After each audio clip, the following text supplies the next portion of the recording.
திராவிடர் பேரினத்து இளைஞர் பெருமக்களே வணக்கம். அறிவாசான் தந்தை பெரியார் திருச்சி மாநகரில் 21/2/1943 அன்று நடைபெற்ற பொதுக்கூட்டத்தில் பேசிய பேச்சின் திரட்டினை இளைஞர்களுக்கு அழைப்பு என பெரியார் சுயமரியாதை பிரச்சார நிறுவனத்தின் வெளியீடாக வந்துள்ள நூலின் ஒளி வடிவத்தை நீங்கள் கேட்டு பயன்பெற வழங்குகிறோம். நன்றி, வணக்கம். தந்தை பெரியாரின் இளைஞர்களுக்கு அழைப்பு. அடுத்தாற்போல் மக்களின் கவனத்தை எடுத்திருக்கும் செய்தி சில புத்தகங்களை கொளுத்த வேண்டும் என்கிற செய்தியாகும். இதற்கு நானே பொறுப்பாளி என்று சொல்லப்படுகிறது. மனுதர்ம சாஸ்திரமும் அச்சாஸ்திரத்தை மதமாகவும் கலையாகவும் தெய்வ கதையாகவும் சித்தரித்து இருக்கும் இராமாயணம், பெரிய புராணம் முதலிய புத்தகங்களையும் தமிழர் பகிஷ்கரிக்க வேண்டும், வெறுக்க வேண்டும் என்பதற்கு அறிகுறியாய் கொளுத்த வேண்டும் என்று சுயமரியாதைக்காரர் செய்யும் கிளர்ச்சியாகும். மனுதர்மத்தை சட்டமாக கொண்டிருக்கும் இந்து லாபையும் கொளுத்த வேண்டும் என்று அநேகர் எனக்கு எழுதி வருகிறார்கள். இதையும் நாம் வெகு நாளாகவே சொல்லி வருகிறோம். இந்த மனுதர்மப்படிதான் நம்மை இன்றும் ஆட்சி செய்து வருகிறார்கள் என்று வெகு நாளாகவே நான் சொல்லி வருகிறேன். ஒவ்வொன்றாக முயற்சிக்கலாம் என்றே முதலில் 3ஐயும் ஒழிக்க வேண்டும், கொளுத்த வேண்டும் என்கிறோம். இதற்கு நமக்குள்ளாகவே சைவர்களும் சைவ பண்டிதர்களும் கூப்பாடு போடுகிறார்கள். முதலில் இப்புத்தகங்களுக்கும் நமக்கும் என்ன சம்பந்தம் என்பதை தெரிந்து கொள்ள வேண்டும். பிறகு அதிலுள்ள விஷயங்கள் எப்படிப்பட்டவை, நமக்கு அவற்றால் பயன் என்ன, அவற்றை படித்து அவற்றின்படி நடப்பதால் நமக்கு ஏற்படும் லாபம் என்ன என்பவற்றை உணர்ந்து கொண்ட பிறகுதான் அதை பற்றி ஒருவர் பேசலாம். அப்புத்தகங்கள் 3ம் நமக்கு எவ்வகையிலும் சம்பந்தப்பட்டவை அல்ல, பயன் தருபவையும் அல்ல. மனுதர்மத்தை பற்றி தமிழ் மகன் யாருக்காவது அது எரித்தாக வேண்டும் என்கின்ற அவசியம் இல்லை என்று தோன்றுமானால் வள்ளுவர் சொன்னபடி அவன் குளத்தில் ஐயப்பட வேண்டியதுதான். ஏறக்குறைய இராமாயணத்தையும் அப்படியே சொல்லலாம். சிலர் கம்பராமாயணத்தை கலை என்ற சாக்கை சொல்லி எரிக்க கூடாது என்கிறார்கள். அதை ஒரு கலை என்று இராமாயணம் பாடிய கம்பரே ஒப்புக்கொள்ளவில்லை. வையம் என்னை இகழவும் மாசனக்கு எய்தவும் இது இயம்புவது யாதனில் பொய்யில் கேள்வி புலமையினோர் புகழ் தெய்வமாக கவிமாட்சி தெரிவிக்கவே என்பதால் வெள்ளையாக சொல்லுகிறார். அப்படி இருக்க இதை கலை என்பது எவ்வளவு மதியீனமாகும். மற்றும் பெரிய புராணத்தை பற்றியும் பலர் அதை ஒரு சரித்திரம் என்றும் வானசாஸ்திரம் பூகோள சாஸ்திரம் முதலிய அரிய விஷயங்களை சொல்லுகிறதென்றும் கொளுத்தத்தக்கதென்று என்றும் சொல்லுகிறார்கள். இராமாயணம் கந்த புராணத்துக்கு போட்டியாக உண்டாக்கப்பட்ட நூலாகவும், பெரிய புராணம் பக்த விஜயம், பக்த லீலாமிர்தம் ஆகிய புத்தகங்களுக்கு போட்டியாக செய்யப்பட்ட நூலென்றும் நன்றாய் விளங்குகிறது. இராமாயணமும் கந்த புராணமும் ஒரே தத்துவத்தை கொண்டிருக்கின்றன. ராமன் தேவர்கள் அரக்கர்களை அழிக்க வேண்டும் என்று மகாவிஷ்ணு அவதாரமாக வந்தவன் என்று சொல்லப்படுகிறது. கந்தனும் தேவர்கள் பரமசிவனை அசுரர்களை அழிக்க வேண்டும் என்று கேட்டுக்கொண்டபடியால் பரமசிவனின் மகனாக பிறந்ததாக சொல்லப்படுகிறது. ராமன் பெண்சாதியாகிய சீதையும் பிறப்பு வளர்ப்பு தெரியாதவள், கந்தன் பெண்சாதியுமாகிய வள்ளியும் பிறப்பு வளர்ப்பு தெரியாதவள், அவள் மலையில் கிடந்தவள். ராமன் பிறப்பும் ஆபாசமானதாகும். எப்படியெனில் யாக புரோகிதர்களுக்கு பிறந்தவன். கந்தன் பிறப்பு அதைவிட ஆபாசமானதாகும். சிவனின் இந்திரியம் பூமியில் விழுந்து பூமி தாங்க மாட்டாமல் தண்ணீருக்குள் விடப்பட்டு அதில் பிறந்தவன். இது விஸ்வாமித்திரர் சொன்னது. இராமாயணத்தில் ராட்சதர்கள் கொல்லப்பட உற்பத்தியாகிக் கொண்டே வருகிறார்கள். கந்த புராணத்தில் அசுரர்கள் கொல்லப்பட அவர்கள் தலைகள் முளைத்து கொண்டே வருகின்றன. இப்படி இன்னும் பல பொருத்தங்கள் இருக்கின்றன. அதுபோலவே சைவ பெரிய புராணத்திற்கும் வைணவ பக்தர்கள் புராணத்திற்கும் பக்த லீலாமிர்தம் ஒன்றை பார்த்து ஒன்றை காப்பியடித்தது போலவே ஒரே தத்துவத்தை வைத்து பல பக்தர்கள் கதை எழுதப்பட்டிருக்கிறது. சைவரில் திருநீலகண்டர் என்ற குயவர் இருந்தால் வைணவத்தில் கோரகும்பர் என்ற குயவர் இருந்திருக்கிறார். 2 பேர் கதையும் ஒன்று போலவே, அதாவது பெண் சாதிகளோடு கோபித்துக் கொண்டு பேசாதிருந்தார்கள் என்று இருவருக்கும் அவரவர் கடவுள்களாகிய சிவனும் விஷ்ணுவும் வந்தே பேச வைத்தனவென்றும் சொல்லப்படுகிறது. மற்றும் சைவரில் தீண்டாத வகுப்பு நந்தன் இருந்தால் வைணவரில் சொக்காமாடா என்ற தீண்டாதார் இருந்ததாக சொல்லப்படுகிறது. இருவர் கதையும் ஒரே மாதிரியாக அவரவர்கள் கடவுள்கள் முயற்சியால் கோவிலுக்கு அழைத்து போய் முக்தி கொடுக்கப்பட்டதாக சொல்லப்படுகிறது. கடவுளுக்காக திருடலாம், மோசம் செய்யலாம் என்பதற்கு அறிகுறியாக சைவரில் மாணிக்கவாசகர் இருந்தால் வைணவரில் திருமங்கையாழ்வார் என்று இருந்திருக்கிறார். 2 பேரும் முறையே மோசம் செய்தும் திருடியும் கடவுள் பணி செய்ததாகவும் அதற்காக முக்தி கிடைத்ததாகவும் சொல்லப்படுகிறது. ஆபாசம், அறிவீனம், காட்டு மிராண்டித்தனம் என்பவற்றிலும் 2 கடவுளர்களும் ஒருவருக்கொருவர் மகா புத்திசாலிகள் போலவே தங்கள் பக்தர்களை சோதித்ததாகவே கதைகளில் குறிப்பிட்டிருக்கின்றன. ராமாயணம் கடவுள் புராணமாகும், பெரிய புராணம் பக்தர்கள் புராணமாகும். இவை 2 அவற்றில் உள்ள விஷயங்களிலிருந்து மக்கள் அறிந்து அனுபவத்தில் அறிந்து கொள்ளக்கூடிய காரியங்கள் எதுவும் இருப்பதாக சுலபத்தில் சொல்லிவிட முடியாது. ஒழுக்கக்கேடு, விபச்சாரம், சுயமரியாதையற்ற தன்மை, காட்டு மிராண்டித்தனம் ஆகியவையே மலிந்து கிடக்கின்றன. இப்படிப்பட்டவற்றை தெய்வீக நூல்கள் என்றோ அருங்கலைகள் என்றோ கொண்டாடுவோமேயானால் நாம் இன்னும் எவ்வளவு அநாகரிக காட்டு மிராண்டித்தன்மையில் வாழ்கிறோம், நிலையில் இருக்கிறோம் என்பது புலனாகவில்லையா என்று கேட்கிறேன். ஒரு பக்தர் மனைவியை கொடுக்கிறான் ஒரு பார்ப்பானுக்கு, ஒரு பக்தன் முழங்கையில் சந்தனம் அரைக்கிறான் ஒரு கோவிலுக்கு, மற்றொரு பக்தன் மகளின் தலைமையை அறுத்து கொடுக்கிறான். இப்படிப்பட்ட பக்தர்கள் கதையை ஜனங்கள் படிப்பதால் பார்ப்பனன் உயர்வானவன், அவன் கேட்டதை கொடுக்க வேண்டும் என்கிற எண்ணம் சாதாரண மக்களுக்கு பரவுமே அல்லாமல் வேறு என்ன நன்மை ஏற்படும்? இந்த புத்தகங்களை பரப்புவதற்காகவும் காப்பதற்காகவும் நம்முடைய பண்டிதர்கள் என்பவர்களும் தமிழ் அபிமானிகள் என்பவர்களும் ஆசைப்படுவார்களானால் இவர்களால் நாட்டுக்கோ மக்களுக்கோ நன்மை உண்டாகும் என்று எந்த மடையன்தான் எண்ணுவான்? ராமாயணத்தில் ஆரம்பம் முதல் கடைசி வரையில் ராமனுடைய எந்த காரியம் நீதியானது என்று சொல்ல முடியும்? கதையில் இல்லாத நீதியை எடுத்து சொல்லி ராமனை கடவுளாக வணங்க வேண்டும் என்பதற்கல்லாமல் வேறு எதற்காக அது எழுதப்பட்டது என்றும் 199 மக்களுக்கு அது எப்படி பயன்படுகிறது என்றும் யாராவது சொல்ல முடியுமா என்றும் கேட்கிறேன். கலை என்றால் அதற்கு ஒரு விளக்கம் வேண்டாமா? அதற்கு ஒரு லட்சணம் வேண்டாமா? அருமையான கற்பனையின் மூலம் ஒருவன் ஒரு கவி எழுதி மற்றவனின் மனைவியை கேட்டால் பக்தர்கள் போல் மகிழ்ச்சி அடைய வேண்டியதுதானா அல்லது அவனை உதைக்க வேண்டியதுதானா? இந்த சிறு விஷயம் தெரியாதவர்கள் தங்களை பண்டிதர்கள் என்றும் தமிழ் அபிமானிகள் என்றும் சொல்லிக்கொண்டால் நம்மால் மதிக்க முடியுமா? பெரிய புராணத்தில் சரித்திரம் இருப்பதாகவும் பூகோளம் இருப்பதாகவும் வானசாஸ்திரம் இருப்பதாகவும் சைவ பண்டிதர்கள் மக்களுக்கு எடுத்து சொல்லி அதை காப்பாற்ற வேண்டும் என்கிறார்கள். சரித்திரமும் பூகோளமும் வானசாஸ்திரமும் தனித்தனியாக 4 கொடுத்தால் நிபுணர்களாலும் ஆராய்ச்சியாளர்களாலும் எழுதப்பட்ட புத்தகங்கள் கடைகளில் கிடைக்கும். அதை கவனியாமல் அரிசி கடையில் அரிசி வாங்குவதை விட்டுவிட்டு மலத்தில் அரிசி பொறுக்குவது போல் இம்மாதிரி காட்டு பிராண்டி கதைகளிலும் கற்பனை கதைகளிலும் இருந்து தேடி எடுப்பது நியாயமாகுமா என்று கேட்கிறேன். இதை போன்ற கதைகள் வேறு எத்தனையோ இருந்த பொழுதிலும் அவற்றை பற்றி நாம் ஏன் கவலைப்படவில்லை என்றால் அவை தமிழ் மக்களுக்கு மத நூல்கள் அல்ல, பக்தி நூல்கள் அல்ல, நீதி நூல்கள் அல்ல.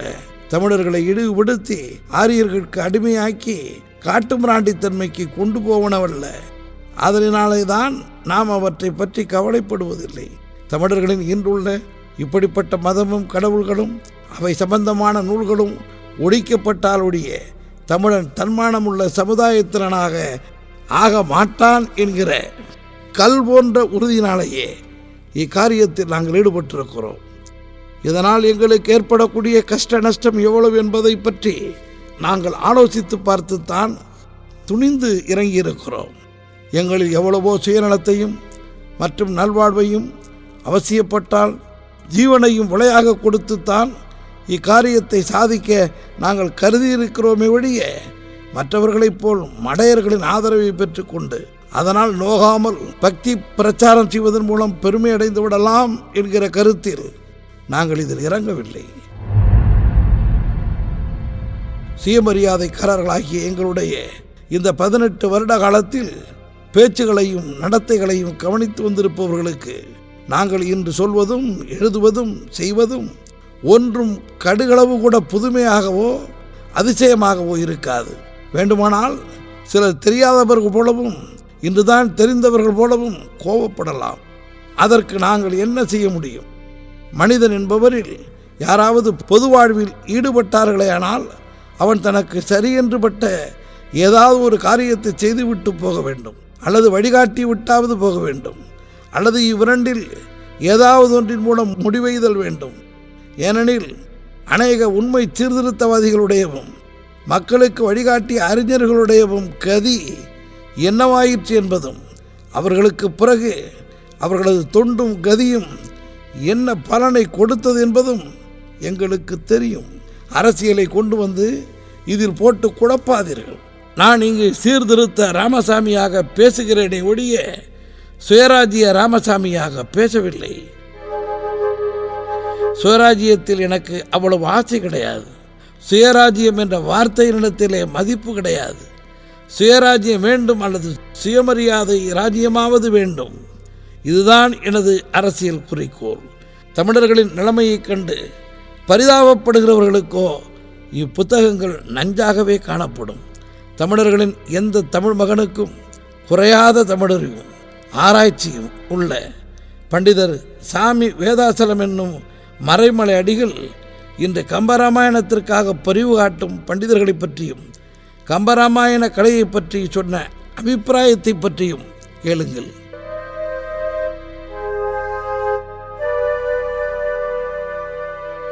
சாமிகளின் அபிப்பிராயங்களில் பெரும்பான்மையானவற்றிற்கு நாங்கள் மாறுபட்டவர்கள் என்றாலும் அதை ஏன் எடுத்துச் சொல்லுகிறோம் என்றால், இன்றைய பண்டித உலகமும் கலை உலகமும் சைவ உலகமும் பெரும் சாமிகளை போற்றுவதால், இதுவரை ஆட்சேபிக்காமல் ஏற்றுக்கொண்டு வருவதால் அதை எடுத்து காட்டுகிறோம். அவர் எழுதியிருப்பதாவது: தமிழ் புலவர் சிலர் ஆரியர் கொணர்ந்த பொய் வழக்கினை பருகி அறிவு மயங்கி அப்பொய்யினை மெய்யாக பிறடக் கொண்டு பாரதம் இராமாயணம் முதலிய பொய்யான நூல்களை ஆக்கினர். அவை ஆரியர் பயமான பேதை மக்கள் குழுவிலே அருகி வழங்கின. பெருந்தேவனார் என்னும் தமிழ் புலவர் வடமொழியிலிருந்து பாரத கதையை தமிழில் மொழிபெயர்த்து இயற்றியும் அந்நூல் இங்கு வழங்காமலே அடிவுற்று போயிற்று. பாரத கதையினும் பொய்மை நிறைந்ததாய் இருத்தல் பற்றி வடமொழியில் உள்ள இராமாயண கதையை பண்டைய ஆசிரியர் இடைக்கால ஆசிரியர் யாரும் தமிழில் மொழிபெயர்த்து செய்தனர். 800 ஆண்டுகளுக்கு முன்னர் இருந்த கம்பர் என்னும் புலவரால் பாடப்பட்ட இராமாயணம் வடமொழியில் உள்ள வால்மீகி இராமாயணத்தை பார்த்து செய்யப்பட்டதாயினும் அதனிலும் பார்க்க பொய்மை நிறைந்ததாய் பழைய தமிழாசிரியர் கை கொண்ட வழக்கிற்கு மாறுபட்டதாய் தோன்றியமையின் அக்கம்பருக்கும் பிற்பட்ட சிறந்த உரை ஆசிரியர்களாலும் அகுது ஏற்றுக்கொள்ளப்படாமல் போயிற்று. இவ்வாறு கம்பர் நடவாத பொய்க்கதையாகிய இராமாயணத்தை தமிழில் மொழிபெயர்த்து செய்தமையால் வடமொழி பொய் வழக்கில் பழகிவிட்ட அவரது அதன் இலக்கிய சுவை தோன்ற கூற வேண்டிய இடங்களிலும் பொய்யாவனவே புனைந்து கூறியிருக்கிறார். இங்கனமே கம்பருக்கு பின்வந்த புலவர்கள் எல்லோரும் பொதுமக்களை ஏமாற்றுதல் பொருட்டு பார்ப்பனரும் கோயில் குருக்கள்களும் வடமொழியில் வரைந்தோய்ந்த பொதுவான புராணங்களையும் தல புராணங்களையுமே பெரும்பாலும் தமிழில் மொழிபெயர்த்து வைத்து பண்டை தமிழ் மெய் வழக்கினை அடியோடு அடித்து விட்டனர். இப்பிற்கால மொழிபெயர்ப்பு நூல்களிலும் ஓரோர் இடங்களிலும் இலக்கிய சுவை காணப்படினும் முதலிலிருந்து முடிவு வரையில் அவற்றில் பொய்யானவையே தொடுக்கப்பட்டிருப்பதால் அவற்றின் பயிற்சி மக்களுக்கு மெய் உணர்வினையும் மெய்யறிவு விளக்கத்தினையும் தராது. ஆங்கிலம் முதலான நாகரிக மொழிகளில் பொய்யாக புனைந்த கட்டுக்கதைகளும் கட்டுக்கதைகளின் மேல் பாடப்பட்ட செய்யுள் நூல்களும் சால பெருகி வருதலும் அவற்றின் பயிற்சியை சாலச் சிறந்த அறிவுடையாரும் பாராட்டி பேசுதலும் என்ன எனில், அப்பிறமொழி கட்டுக்கதைகளை ஆக்கிய புலவர்கள் அவற்றை கட்டுக்கதைகள் என்றே கூறுவதோடு அவற்றை பயில்வாரும் அவை பொய்யெனவே உணர்ந்து அவற்றை அயர்வு தீர்ந்து இன்புறுதற் கருவியாகவே கை கொண்டு பயில்கின்றனர். அதனால் அந்நூல்களை பயில தீங்கேதும் விளைவதில்லை. மற்ற பிற்காலத்து தமிழ் புலவர்களே வடமொழி கட்டுக்கதைகளை ஆராய்ந்து அவற்றில் பொய்யாவன இவை என்று தெளியும் பகுத்தறிவில்லாதவர்களாய் பொய்யை மெய்யாக நம்பி தாம் அறிவு மழுங்குவதோடு அப்பொய்யை மெய்யாக பிறரு நம்புமாறு காட்டி அவர் அறிவையும் மழுக்குவதால் இவரால் தமிழுக்கு தமிழ் மக்களுக்கும் உண்டாகும் கேடு அந்தோ பெரிது பெரிது. இப்படிப்பட்ட புராண புத்தகத்தை காப்பாற்ற முற்பட்ட பண்டிதர்கள் தங்கள் அறிவையே பறிகொடுத்து விட்டார்கள் என்பதோடு வாய்மையும் நீதியையும் பறிகொடுத்து விட்டார்கள் என்றே வருத்தத்தோடு சொல்ல வேண்டியிருக்கிறது. சென்னையில் சட்ட கலாசாலையிலும் சமீபத்தில் கம்பராமாயணத்தை பற்றி நடந்த சொற்போரில் ராவணன் ஆரியன் என்று பண்டிதர் சேதுப்பிள்ளை அவர்கள் கூறினதாக பத்திரிகைகளில் பார்த்தேன்.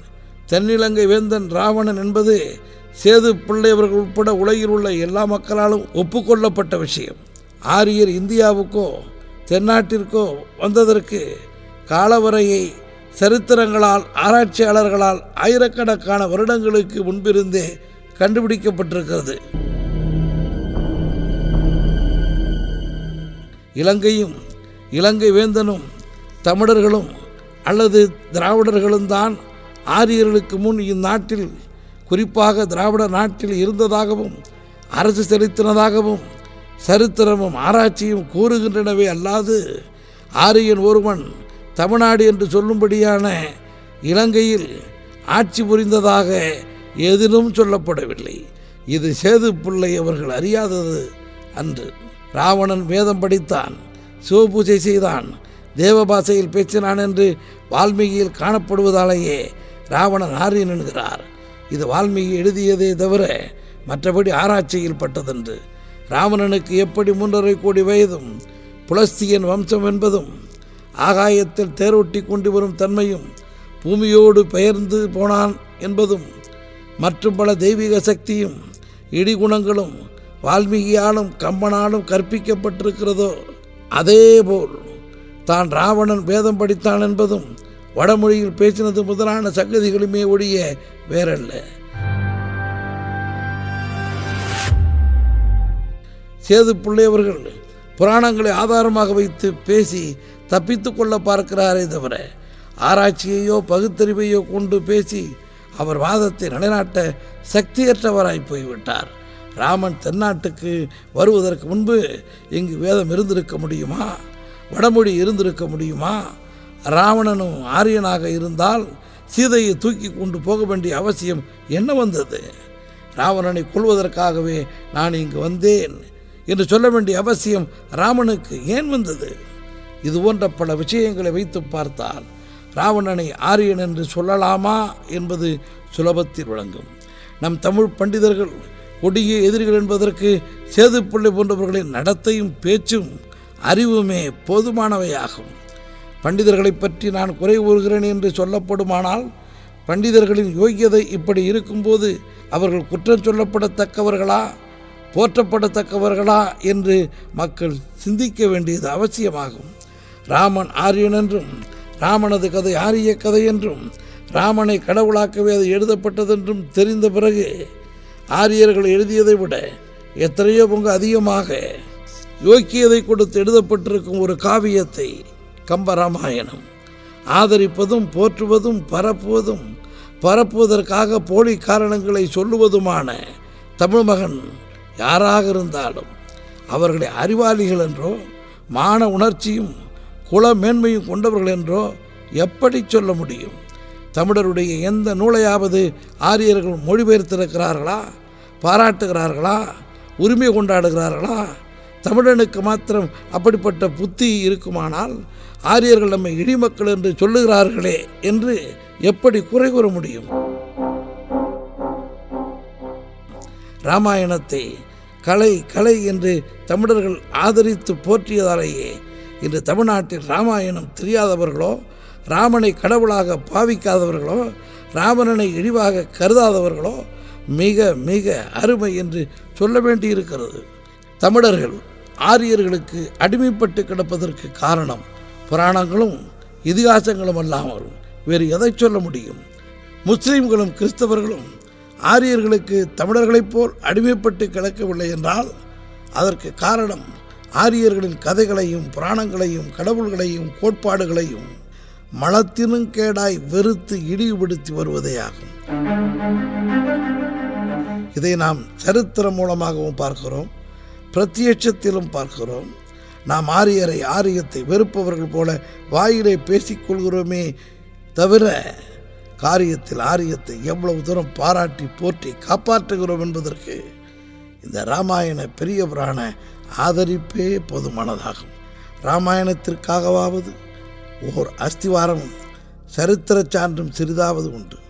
அதாவது ஆரியர் பிரவேசமும் திராவிடரின் எதிர்ப்பும் அல்லது இதுபோல் வேறு ஏதாவது ஆதாரம் சொல்லலாம். பெரிய புராணத்திற்கு என்ன ஆதாரம் இருக்கிறது? அதில் கண்டுள்ள கதைகளுக்காவது என்ன சான்று இருக்கிறது? யாரோ ஒருவர் ஒரு விருத்தம் பாடினார், கடவுள் அடியெடுத்து கொடுத்தார், ஒரு ஒளி தோன்றிற்று, கண்ணாடியில் தோன்றிய உருவம் வா என்றவுடன் வாழ்ந்தது, 3 வயது குழந்தை பாடிற்று, ஏடு எதிர்த்து வந்தது, கல் மிதங்கிற்று, திருநீர் போட்டவுடன் காய்ச்சல் நீங்கிற்று, கதவு திறந்தது, நரி பரியாயிற்று, எலும்பு பெண்ணாயிற்று, முதலையுண்ட பாலகன் முதலை வாயிலிருந்து வளர்ந்து வெளியானான் என்பதான இவை போன்ற பல காரியங்களையே பெரிய புராணம் போற்றப்பட காணப்படுகிறது. இல்லாமல் வேறென்ன அதன் பெருமைக்கு ஆதாரம் இருக்கிறது? பெரிய புராணம் தொடக்கமே தில்லைவாழ் அந்தனருக்கு, அதாவது கோயில் பூஜை செய்யும் பார்ப்பானுக்கு அடியேன் என்று தொடக்கப்படுகிறது. ஆதலால் வாலிபர்களே, இந்த புத்தகங்களின் பெருமைகள் ஒழியும் வரை நீங்கள் உறங்காதீர்கள். என்ன கஷ்டம் வந்தாலும் அவற்றை ஏற்க துணிவு கொண்டு இவற்றை ஒழிக்க முயலுங்கள். நீங்கள் தமிழ்நாட்டுக்கும் தமிழருக்கும் புத்துயிர் அளித்தவர்கள். சாஸ்திரம், புராணம், இதிகாசம் என்பவற்றில் சிலவற்றை கொளுத்த வேண்டியது எப்படி அவசியமாகிறதோ அதுபோல் நமது நாட்டில் மற்றொரு காரியமும் ஒழிக்கப்பட வேண்டியது மிக அவசியமானது என கருதுகிறேன். அது என்னவெனில் சினிமா உலகில் நடக்கும் அட்டூழியங்களே ஆகும். சாஸ்திரமும் இதிகாசமும் புராணமும் என்ன தத்துவங்களை கொண்டிருப்பதால் ஒழிக்கப்பட வேண்டியது என்று சொல்கிறோமோ அதே தத்துவங்கள் நடிப்பில் காட்டப்படுகின்றன என்பதாலேயே அவை ஒழிக்கப்பட வேண்டும் என்கிறோம். உலகில் பழமை மாறி புதுமை தோன்றி வருவதை கேட்டும் பார்த்து வருகிறோம். ஆனால் நாட்டில் புதுமைகள் மறைக்கப்பட்டும் தடுக்கப்பட்டும் பழமைகள் தோற்றுவிக்கப்பட்டும் வருகின்றன என்பதற்கு இப்போதைய சினிமாக்கள் பெரிதும் அத்தாட்சியாகும். மூட நம்பிக்கைகளும் முட்டாள்தனமும் காட்டுமிராண்டித்தன்மையும் இல்லாத நாடகமோ சினிமாவோ மிகுதியும் தோன்றுவதில்லை. நடிப்பவர்களுக்கும் நடித்து விற்பவர்களுக்கும் தங்களால் ஏற்படும் சினிமா மக்களுக்கு என்ன பயனை கொடுக்கும் என்ற கவலையே கிடையாது. வேசிக்கும் திருடனுக்கும் தங்கள் காரியத்தால் மக்களுக்கு என்ன பயன் ஏற்படும் என்கின்ற கவலை எப்படி இல்லையோ அதுபோல்தான் சினிமா நடிகர்களும் முதலாளிகளும் ஆகிவிட்டார்கள். மனித சமூகத்திற்கு கேடான அநேக காரியங்களில் இவர்களின் நடத்தையும் சேர்ந்ததாகவே இருக்கிறது. என்ன காரியத்தை செய்தாவது மனித சமுதாயத்திற்கு எப்படிப்பட்ட கேட்டை விளைவித்தாவது நாம் பிழைத்தால் போதும் என்கின்ற எண்ணமுடையவர்களாகவே ஆகிவிட்டார்கள். இப்படிப்பட்ட இடிமக்கள் மற்ற நாடுகளில் மிகுதியும் அருகி போய்விட்டார்கள். நமது நாட்டிலோ புதியதாக முளைக்கிறார்கள். இதை ஒழிப்பதற்கு வாலிபர்கள்தாம் உதவி செய்தாக வேண்டும். தமிழை காப்பதற்கு என்னும் பெயரால் பெண்ணும் ஆணும் 1500 பேர்கள் சிறை சென்றதன் பயனாய் எப்படி இன்று பொதுமக்களுக்குள் தமிழிலேயே பாட வேண்டும், எப்படிப்பட்ட பக்தியை கொண்டதானாலும் எங்களுக்கு கவலை இல்லை, தமிழ் பாட்டைத்தான் கேட்போம் என்கின்ற உணர்ச்சி வந்திருக்கிறதோ அதற்கு ஆதரவாக பெரிய செல்வவான்கள் தொண்டாற்ற முன்வந்திருக்கிறார்களோ அதுபோலவே மற்றுமொரு 1500 வாலிபர்களும் பெண்மணிகளும் சிறை செல்ல முன்வருவார்களேயானால் இந்த மானமற்ற கூத்தாடிகளையும் சுயமரியாதையற்ற முதலாளிகளையும் நல்வழிப்படுத்த வினாடியும் செல்லாது. சுயமரியாதைக்காரர்களாகிய நம் முன் இருக்கும் வேலைகளில் இதுவும் ஒரு முக்கியமான வேலையாகும். மேல்நாடுகளில் கோயில்களையும் குருக்களையும் மத கொள்கைகளையும் வெறுத்தும் இடித்தும் காட்டும் காட்சிகளையே சினிமாவாக நாடகமாக பெரிதும் நடத்துகிறார்கள். நம் நாட்டில் ஒதுக்கி தள்ள வேண்டியதும் இழிவுபடுத்த வேண்டியதுமான காரியங்கள் மதத்தின் பெயராலும் மத நூல்களின் பெயராலும் மடங்களின் பெயராலும் மடாதிபதிகளின் பெயராலும் அரசாங்க அதிகாரத்தின் பெயராலும் நடப்பவை எவ்வளவோ இருக்கின்றன. அவற்றில் யார் கவலை செலுத்துகிறார்கள்? சமுதாயத்திற்கும் நாட்டிற்கும் உழைக்க வேண்டுமென்றால் வாயில் பேசிவிட்டால் போதுமா? அல்லது ராட்டினம் சுற்றினால் போதுமா? கதரை உடுத்தி கொண்டு போனால் போதுமா? பொது உடைமையை பேசினால் போதுமா? காரியத்தில் நீ என்ன செய்தாய், வாழ்க்கையில் நீ எப்படி நடந்து கொள்கிறாய் என்கின்ற பிரச்சனைகளுக்கு பதில் சொல்ல வேண்டாமா? பேச்சுக்கு மாத்திர மதிப்பு கொடுத்து காரியத்தை பற்றி கவனிக்காமல் இருந்ததாலேயே நாட்டிலே யோகியதையும் உண்மையும் ஒரு சிறிதும் இல்லாமல் வாய்ப்பேச்சுக்காரரே இன்று தலைவர்களாகவும் தேசாபிமானிகளாகவும் போற்றப்படுகிறார்கள். இது நாட்டின் பொது மதிப்புக்கே இழிவான காரியமாகும். ஆகையால் இன்றைய வாலிபர்கள் தங்களுக்கு மிக்க பொறுப்பு இருக்கிறதாக கருத வேண்டும். பெண்மணிகளும் மானம் ஈனம் என்பவற்றை கூட லட்சியம் செய்யாது முன்வர வேண்டும். ஒரு நாட்டின் மானத்தை காப்பாற்ற ஒரு சிலராவது மானமிழந்தால் அதில் ஒன்றும் குற்றமில்லை. ஒரு மனிதன் ஒரு பெண் தன்னுடைய ஒரு ஜான் வயிற்றை காப்பாற்ற எவ்வளவு மான ஈனம் அற்று நடக்கிறார்கள். சமுதாயத்திற்கும் நாட்டிற்கும் எவ்வளவு கேடு தரும்படியான காரியத்தை செய்கிறார்கள். அவர்களெல்லாம் கொல்லப்பட்டு போய்விட்டார்களா? அவர்களுக்கெல்லாம் நாட்டில் செல்வாக்கற்று போய்விட்டதா? ஆகையால் மானத்தை லட்சியம் பண்ணாமல் பிறருக்கு நன்மையான காரியங்கள் என்று தோன்றுவதில் ஈடுபடுவது மிகவும் போற்றத்தக்க காரியமாகும்.